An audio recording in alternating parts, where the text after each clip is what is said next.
narrow hall, eyes clouding when she saw her dad's coat hanging on the rack. Sick with disappointment, she crept upstairs to her room, clambered into bed, and curled into a tight ball under the thin blankets. Her feelings of isolation increased at the sound of children playing in the street below her window, boys playing football or marbles, girls with skipping ropes, their voices high as they jumped in time to a chant. P.K. penny a packet, first you chew it, then you crack it, then you stick it on your jacket, P.K. penny a packet.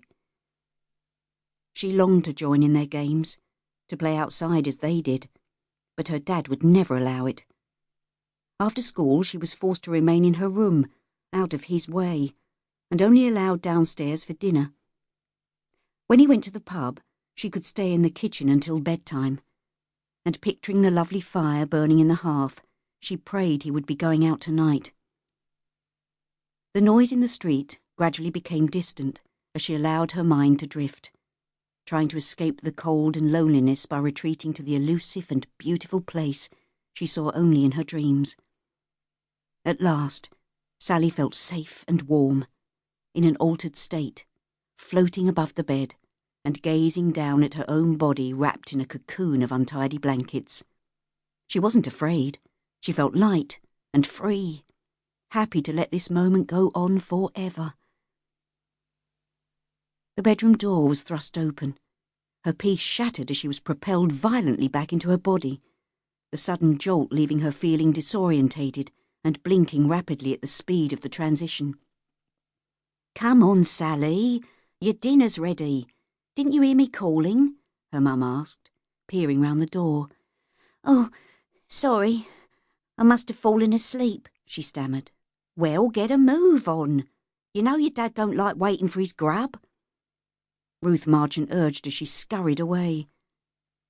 Reluctantly, Sally crawled out of bed and padded downstairs, shivering in her thin clothes as she entered the kitchen. Careful not to make any noise, she pulled out a chair, whilst glancing surreptitiously at her dad sitting at the end of the table.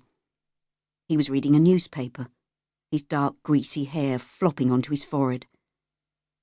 Taking a deep breath and holding it, she sat down, relieved when he didn't look up.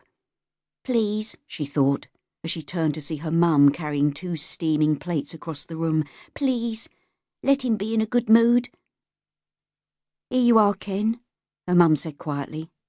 "About bloody time too," he snapped. "In future, see that me dinner's ready when I come home." "Yeah, all right, love. It won't happen again," she said meekly, placing their plates on the table. Sally could sense the tension in the room, and her stomach churned with nerves. His anger hung in the air, palpable, waiting to explode. Lowering her eyes, she looked at the grey mutton stew, thick with pearl barley, and felt a wave of nausea. Beads of perspiration broke out on her forehead. "Mum," she gasped, "I'm sorry. I can't eat it. I feel sick." A chair was shoved back, screeching across the lino, and she jerked with fear, eyes widening as her dad leapt to his feet, the chair crashing onto the floor behind him. "What's this?" he ground out, leaning menacingly over the table. "Feel sick, does she? Like mother, like daughter, is it?" Ruth crouched low in her chair, cowering away from him. "No, don't be daft, Ken. She's only 10. "What? Don't you dare call me daft, you bloody bitch," he yelled, suddenly lunging forward to grab a handful of her jumper, the material straining as he yanked her roughly towards him. Drawing back his other hand, he slapped her violently across the mouth, the force of the blow splitting her bottom lip. "Now get that brat out of my sight or else," he screamed. "Quick!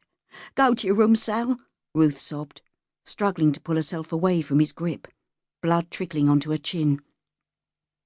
Sally hesitated, her body rigid with fear, but was suddenly galvanised into action when he turned, giving her a vicious sneer.